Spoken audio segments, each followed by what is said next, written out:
بسم اللہ الرحمن الرحیم۔ آج کا جو ہمارا ٹاپک ہے وہ ہے discuss the position of prime minister in British system, یا explain the position of prime minister in United Kingdom. ٹھیک ہے، تو ہم نے دیکھنا ہے کہ برٹش سسٹم میں پرائم منسٹر پوزیشن وائز اپنا کیا کردار ادا کرتا ہے۔ تو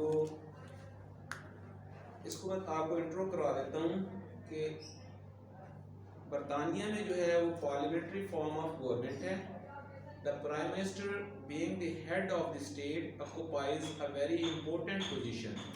He is rightly called the keystone of the cabinet arch. He is the outstanding personality in England. According to the conventions of the country, Prime Minister must belongs to the House of Commons. Prime minister جو ہے نا وہ position کے حوالے سے جو head of the state consider کیا جاتا ہے، اور کابینہ کو چلانے کے لیے وہ انتہائی اہم عہدہ تصور کیا جاتا ہے۔ اس کے بعد ایک آؤٹ اسٹینڈنگ پرسنالٹی بھی انگلینڈ میں وہ کنسیڈر کیا جاتا ہے، اور ڈفرینٹ کنونشنز جو کنٹری میں ہوئے ہیں، ٹھیک ہے، ان کے مطابق پرائم منسٹر جو ہے وہ اس کا چناؤ ہاؤس آف کامن سے کیا جائے۔ The Prime Minister of England occupies a unique position in government. Prime Minister is the keystone of the cabinet arch. Prime Minister is the political ruler of England. Prime Minister is moon among the stars. He is the pivot around which the entire governmental machinery revolves. Prime Minister is the captain of ship of the state.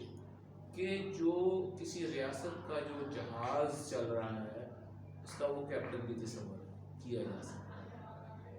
مقصد یہی ہے کہ وہ ایک head of the state consider کیا جاتا ہے، کسی اسٹیٹ کے امور کو چلانے کے لیے وہ اپنا سارا سسٹم کرتا ہے۔ Evolution of office of prime minister. The office of prime minister is result of mere accident. Robert Walpole was the first prime minister. Robert Walpole was the first prime minister of UK who was commissioned to preside over the meeting of cabinet because George I did not know English language.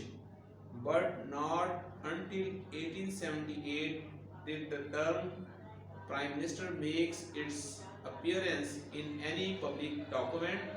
It was in the Treaty of Berlin that the Lord Beaconsfield was referred to.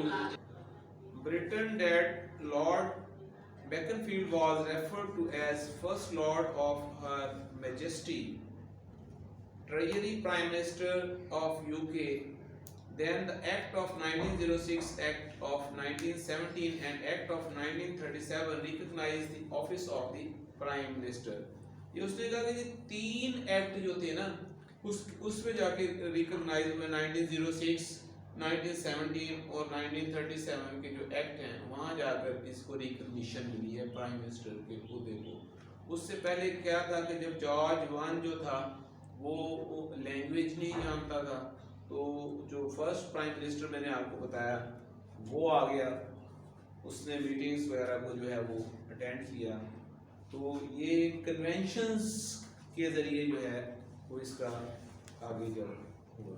تو اب اس کے ہم آگے discuss کرتے ہیں کہ اس کی appointment of prime minister کس طریقے سے ہوگی۔ The prime minister is appointed by the king after general election in the country. The king invites the person who has majority in the house to form the government. کہ prime minister جو ہے اس کا چناؤ کرے گا king. King کس طرح چناؤ کرے گا؟ جب جنرل الیکشن ہوں گے تو جو پارٹی اکثریت لے کے آئے گی، اکثریتی پارٹی کے لیڈر کو وہ جو ہے وہ گورنمنٹ کرنے کے لیے آفر کرے گا پرائم منسٹرشپ کے لیے۔ اس کے فنکشنز اینڈ پاورز کیا ہیں پرائم منسٹر کی، یہ ہم ڈسکس کر لیتے ہیں کہ number 1 leadership of the cabinet. Prime Minister is the leader of the cabinet. He is dominating personality in the cabinet. He appoints the ministers. The agenda of cabinet is prepared under his guidance. کہ وہ cabinet کا ایک leader تصور ہوگا، ٹھیک ہے، وہ جو منسٹرز ہیں ان کی تعیناتی میں اس کا اہم رول ہوگا، اور جو کیبنٹ کا اجلاس ہے اس کو چلانے کے لیے جو ایجنڈا بنایا جائے گا اس میں جو اس کی گائیڈنس ہوگی اس کو اہمیت دی جائے گی پرائم منسٹر گائیڈنس میں۔ یہ تو ہو گیا لیڈرشپ آف دی کیبنٹ کے حوالے سے۔ سیکنڈ اس کا ہے کہ leadership of the house of common, کہ یہ ہاؤس آف کامن کا بھی لیڈر کنسیڈر ہوگا۔ دی prime minister is leader of the house of common, he represent cabinet in the house of common, he is the chief spokesman of the government and all important announcement in the house are made by him۔ کہ وہ house سے کیونکہ اس کا چناؤ ہوتا ہے تو cabinet کو بھی وہاں ریپرزینٹ کر رہا ہوتا ہے، گورنمنٹ کو بھی ریپرزینٹ کر رہا ہوتا ہے، اور تمام جو امپورٹنٹ اناؤنسمنٹس ہوتی ہیں وہ وہاں پر ہاؤس آف کامن میں پرائم منسٹر کرتا ہے۔ اس طریقے سے وہ لیڈرشپ جو ہے ہاؤس آف کامن کی، اس حوالے سے بھی اس کی پوزیشن نہایت اہمیت کی حامل ہے۔ Source of communication between the king and cabinet, کہ وہ ایک ذریعہ ہے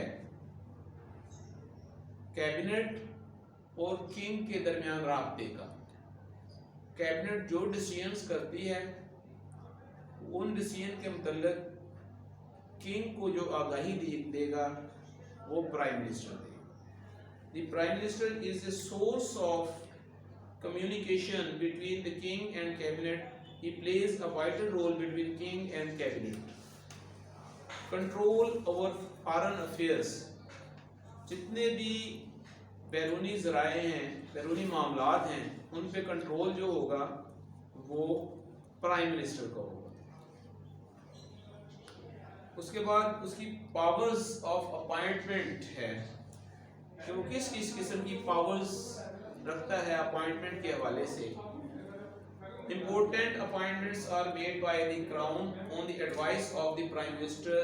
He can appoint ambassador of country, diplomatic representatives, government, general of dominions, finance minister, member of cabinet, civil and military officers, ٹھیک ہے۔ یہ میں نے 5-6 کیٹیگریز بلکہ 7 کیٹیگریز آپ کو بتائی ہیں کہ یہ مختلف قسم کی اپوائنٹمنٹس کرنے کے حوالے سے بھی اختیار رکھتا ہے۔ اس کے بعد نیکسٹ یہ ہے کہ ایک نیشنل لیڈر بھی کنسیڈر ہوتا ہے اپنی پوزیشن کے حوالے سے۔ دی prime minister is the national leader of the country, he makes all policies for his country, he is the leader of the people. وہ تمام جو پالیسیز ہیں وہ بناتا ہے اور وہ اپنی عوام کا ایک رہنما، ایک لیڈر تصور ہوتا ہے۔ اس کے بعد چیئرمین آف ویریس باڈیز، جو مختلف قسم کی باڈیز کام کر رہی ہوتی ہیں اس کا چیئرمین، ایکس آفیشیو چیئرمین بھی کنسیڈر ہوتا ہے اس میں۔ اس کے بعد acknowledge leader of his party, جس پارٹی سے وہ منتخب ہو کے آیا ہوا ہوتا ہے اس کا وہ لیڈر بھی ایکنالج ہوتا ہے کہ اس پارٹی کا لیڈر بھی کنسیڈر ہوتا ہے اپنی پوزیشن کے حوالے سے۔ Chief adviser of the crown, جو تاج ہے، جو کنگ ہے، اس کا چیف ایڈوائزر بھی جو ہے وہ پرائم منسٹر کنسیڈر ہوتا ہے۔ The prime minister is the chief adviser of the crown, he gives advices on important matters, جو انتہائی اہمیت کے معاملات ہیں ان میں وہ اپنے جو مختلف ایڈوائسز ہیں وہ پرووائڈ کرتا ہے۔ اس طرح وہ چیف ایڈوائزر بھی اپنی پوزیشن کے حوالے سے کنسیڈر ہوگا۔ اس کے بعد پاور آف ڈیزولوشن اس کے پاس ہے Power of resolution سے مراد لیں گے کہ the prime minister is the only person who is authorized to advise the king to dissolve the House of Commons. Prime minister should consult the cabinet on the issue of resolution. کہ وہ جو house of common ہے اس کو dissolve کرنے کے لیے جو ہے وہ ایڈوائز کرے گا کنگ کو یا کراؤن کو، تو یہ اس کا اختیار ہے پرائم منسٹر کا، اور اس سلسلے میں وہ اپنے کیبنٹ سے لازمی طور پر کنسلٹ کرے گا۔ یہ میں نے آپ کو پہلے بھی بتایا تھا کہ اس وقت ہوتا ہے جب کوئی ہاؤس میں وہ اپنی اکثریت کھو دیتا ہے تو پھر وہ جو ہے کنگ کو ایڈوائز کرتا ہے کہ یہ آپ جو ہے اس ہاؤس کو ڈیزالو کر دیں، ٹھیک ہے، تو یہ اس کے پاس ایک پاور ہے۔ Policy maker, the prime minister is the policy maker, all important policies are made by him. جتنی بھی تمام پالیسیز ہیں وہ پرائم منسٹر کے ذریعے بنائی گئی ہیں۔ اس کے بعد سیٹلمنٹ آف ڈسپیوٹس، کہ جو مختلف قسم کے تنازعات پیدا ہوتے ہیں اس کی سیٹلمنٹ میں بھی اس کا ایک اہم رول ہے۔ The prime minister settle the disputes between the different departments of the government, ٹھیک ہے، جو گورنمنٹ کے ڈفرینٹ ڈپارٹمنٹ ہیں ان کے درمیان جو ڈسپیوٹس ہوتے ہیں، جو تنازعات جنم دیتے ہیں، ان کو ریزالو کرنے کے لیے بھی پرائم منسٹر اپنا ایک اہم رول ادا کرتا ہے۔ تو اس کو کنکلوڈ کرتے ہوئے ہم یہ کہہ سکتے ہیں کہ جو پرائم منسٹر ہے وہ برٹش سسٹم میں ایک انتہائی اہم پوزیشن کا حامل فرد تصور ہوتا ہے۔ یہ ہیڈ آف دی اسٹیٹ بھی کنسیڈر کیا جاتا ہے۔ پھر ہم نے اس کی جو مختلف فنکشنز ہیں اور اس کی پاورز ہیں وہ ہم نے ڈسکس کی ہیں کہ یہ کیبنٹ کی لیڈرشپ کے حوالے سے بھی ایک پوزیشن رکھتا ہے، ہاؤس آف کامن کی لیڈرشپ کے حوالے سے بھی اپنی پوزیشن رکھتا ہے، اور سورس آف کمیونیکیشن ہے between the king and cabinet. اس کے علاوہ یہ فارن افیئرز جو ہیں ان کے اوپر بھی مکمل طور پر اس کا کنٹرول ہوتا ہے۔ پاور آف اپائنٹمنٹ، ڈفرینٹ قسم کی جو اپائنٹمنٹ ہیں، جو اہم نوعیت کی اپائنٹمنٹس ہیں، وہ اس کا اختیار بھی پرائم منسٹر کے پاس ہے۔ یہ نیشنل لیڈر کنسیڈر ہوتا ہے۔ چیئرمین آف ویریس باڈیز جو ہے وہ کنسیڈر کیا جاتا ہے۔ یہ اپنی پارٹی کا ایک ایکنالج لیڈر تصور کیا جاتا ہے۔ اس کے علاوہ chief adviser of the crown, ٹھیک ہے، یہ بھی اپنی پوزیشن کے حوالے سے اہم رول ہے اس کا۔ Power of dissolution, house of common کی ڈیزولوشن کے لیے اس کے پاس پاور ہے کہ یہ جو کراؤن کو ایڈوائز کر سکتا ہے کہ آپ اس ہاؤس کو جو ہے وہ ڈیزالو کر دیں۔ پالیسی میکنگ کے حوالے سے جو اس کا رول ہے وہ نہایت ہی اہم ہے، کہ جو مختلف قسم کی نیشنل پالیسیز بنتی ہیں اس میں یہ اپنا امپورٹنٹ رول ادا کرتا ہے، اور ڈفرینٹ ڈپارٹمنٹس جو گورنمنٹ کے انڈر کام کر رہے ہوتے ہیں ان کے درمیان جو ڈسپیوٹس ارائز ہوتے ہیں ان کی سیٹلمنٹ میں بھی یہ اہم کردار ادا کرتا ہے۔ تو اس ساری چیزوں کو کنسیڈر کرتے ہوئے ہم دیکھتے ہیں کہ پرائم منسٹر جو ہے وہ برٹش سسٹم میں ایک انتہائی اہم پوزیشن کا حامل فرد تصور کیا جائے گا۔ Thank you.